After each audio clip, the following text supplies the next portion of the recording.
जय हिंद, नमस्कार दोस्तों। मैं निरंजन स्वागत करता हूँ आपके अपने यूट्यूब चैनल में। तो कैसे आप सभी अच्छे होंगे, मस्त होंगे और स्वस्थ होंगे। आज की क्वेश्चन लेकर आए हूँ जो कि भारत की प्रमुख झीलें, भारत के प्रमुख जलप्रपात कौन कितना ऊंचा है इसके बारे में, कितना ऊंचा है इसके बारे में, और भारत के प्रमुख परियोजना यानी कि प्रोजेक्ट कब कब आए थे, और भारत की प्रमुख क्रांतियाँ जिससे संबंधित हैं। और इससे 3 से 4 नंबर आपके कवर हो जाएंगे। आप किसी भी एग्जाम के लिए तैयारी कर रहे हैं उससे संबंधित है प्रश्न। आज की क्वेश्चन ये रहा आपकी स्क्रीन पे। भारत की प्रमुख झीलें यानी कि भारत की प्रमुख झीलों के बारे में चलते हैं। तो ऑप्शन ए जो कि पहला क्वेश्चन है, लोनार झील ये कहाँ स्थित है। मैंने राज्य लिख दिया है दोस्त सामने, तो महाराष्ट्र राज्य में स्थित है। नोट करते चलिएगा और चैनल को लाइक और सब्सक्राइब जरूर करिएगा, अपने दोस्तों के साथ शेयर जरूर करिए। और ये इसकी खासियत क्या है लोनार झील की, ये उल्का पिंड से निर्मित है। किससे दोस्त, उल्का पिंड से। लिख देता हूँ उल्का पिंड, उल्का लिख देता हूँ पिंड। और इसका पानी कैसा है, गुलाबी पानी हो जाएगा। कैसा, मैं लिख नहीं पा रहा हूँ दोस्त, थोड़ा सा ये सही नहीं चल रहा है। तो उल्का पिंड से यह निर्मित है। और दूसरी है वेवनाड झील जो कि केरल राज्य में स्थित है, और यह सबसे लंबी हो जाएगी झील, सबसे लंबी झील हो जाएगी, लंबी झील हो जाएगी भारत की। नेक्स्ट क्वेश्चन पे चलते हैं। भारत की प्रमुख झीलें इसके बारे में अभी बता चुका हूँ। डीडवाना झील यह राजस्थान में स्थित है। जिसकी खासियत होगी दोस्त मैं बताता चलूंगा उसके बारे में। डीडवाना झील जो कि राजस्थान में स्थित है। राजस्थान की सभी झील दोस्त खारे हैं क्योंकि वहाँ का पानी खारा है। और देवताल झील और दोस्त ये उत्तराखंड में स्थित है। जितने जितनी झील में ताल लगा होगा लास्ट में, वो सभी उत्तराखंड से संबंधित होंगी ज़्यादा से ज़्यादा। कोलेरू झील ये आंध्र प्रदेश में स्थित है, ये आंध्र प्रदेश में स्थित हो जाएगी। चिल्का झील उड़ीसा, यह जो कि उड़ीसा यह सबसे बड़ी झील हो जाएगी अपने भारत की, सबसे बड़ी झील।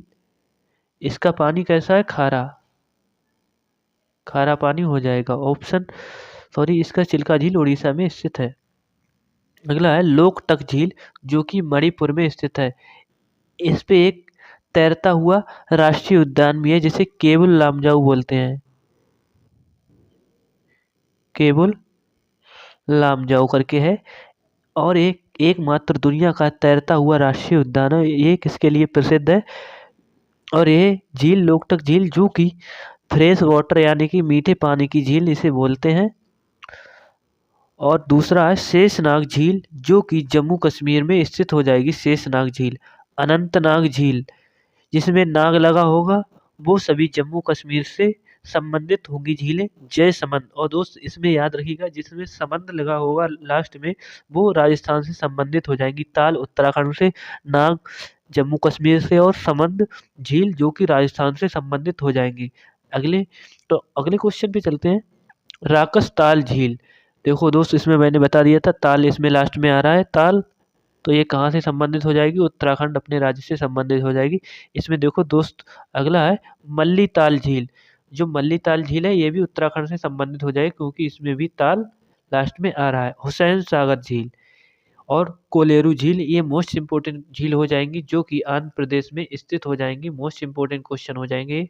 और पुलकित झील जो कि तमिलनाडु और आंध्र प्रदेश के बॉर्डर पे हैं, और इससे लेकर विवाद चलता रहता है, जो कि ज़्यादातर तमिलनाडु से क्वेश्चन करके पूछता है कि पुलकट झील कहाँ स्थित है। तो इसका राइट आंसर हो जाएगा पुलकट झील में, पुलकट झील जो तमिलनाडु राज्य में स्थित है। अगले पेज पे चलते हैं। पिछौला झील कहाँ स्थित है। ये खारे पानी की जितनी झीलें हैं वो राजस्थान में सबसे ज़्यादा, राजस्थान में जितनी झील है वो खारे पानी की झील हो जाएंगी।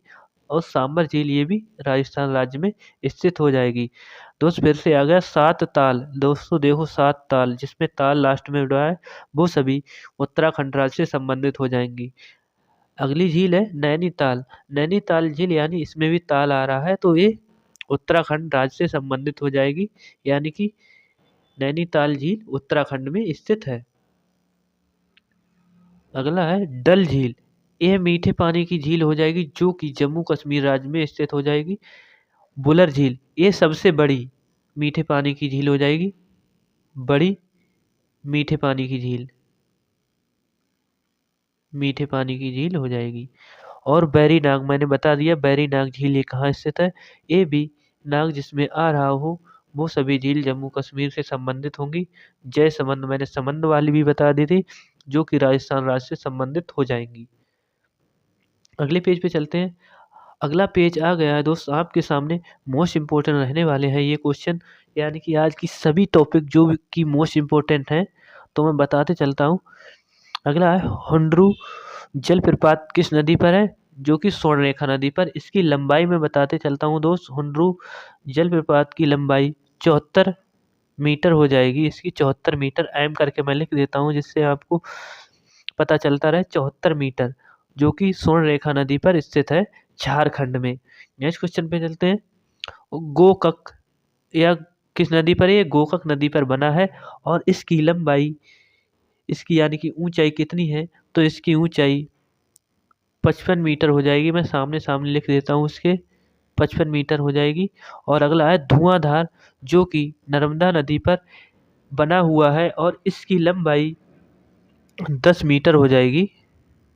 10 मीटर हो जाएगी। याद रखिएगा, हुंड्रू स्वर्णरेखा जो कि 74 मीटर इसकी ऊंचाई हो जाएगी। गोकक जो गोकक नदी पर है, इसकी 55 मीटर ऊंचाई हो जाएगी।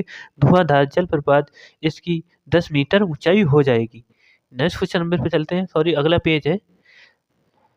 कुंचिकल, कुंचिकल है जो कि बाराही नदी पर स्थित है और इसकी टोटल लंबाई, यानी कि सबसे ऊंचा भारत का एक कुंचिकल हो गया है। पहले था जोग या गरसोप्पा या महात्मा गांधी जिसे बोलते हैं जलप्रपात।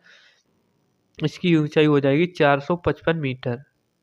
इसने 455, जो कि बाराही नदी पर स्थित है।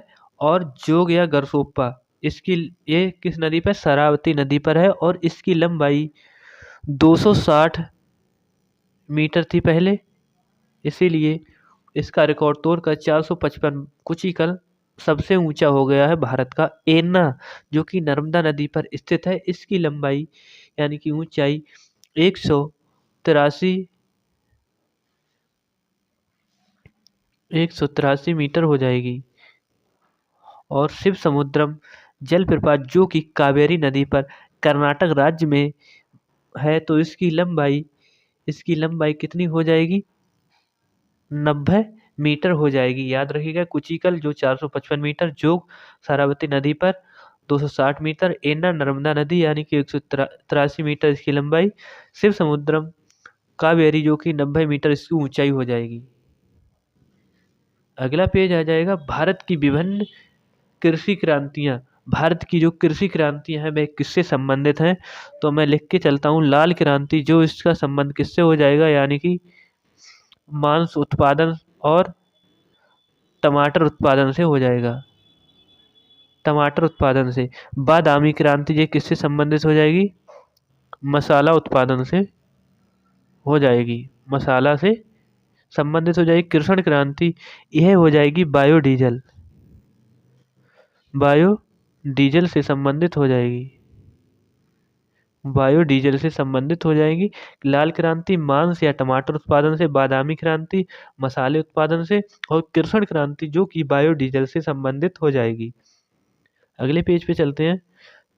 हरित क्रांति ये किससे संबंधित हो जाएगी? इसका थोड़ा कलर चेंज कर लेता हूँ दोस्त, जो कि लिखने में ये रहा। बादामी क्रांति ये किससे, सॉरी, हरित क्रांति यानी कि ये किससे एक खाद्यान्न से संबंधित हो जाएगी। नीली क्रांति है मत्स्य उत्पादन से। पीली क्रांति जो कि तिलहन तिलहन में जो तेल वाली सामग्री यानी कि जो होते हैं उनसे संबंधित, जैसे सोयाबीन हो जाती है, सरसों हो जाती है, तिलहन हो जाती है, ये पीली क्रांति से संबंधित हो जाएंगे। गुलाबी क्रांति मोस्ट इम्पोर्टेंट हो जाएगी, ये झींगा उत्पादन से संबंधित हो जाएगी। झींगा उत्पादन से। अगले पेज तो इसको बता दें। हरित क्रांति खाद्यान्न उत्पादन से, नीली क्रांति मत्स्य उत्पादन से, और पीली क्रांति जो तिलहन से संबंधित होगी, और गुलाबी होगी जो कि क्रांति होगी वो झींगा उत्पादन से हो जाएगी। अगले क्वेश्चन, ये पेज आ गया, मोस्ट इंपोर्टेंट रहने वाला है ये पेज।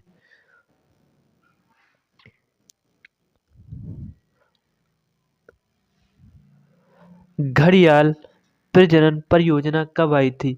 घड़ियाल प्रजनन परियोजना लिख देता हूँ 1975 में यह परियोजना आई थी, यानी कि 1975 में यह परियोजना आई थी, घड़ियाल प्रजनन परियोजना।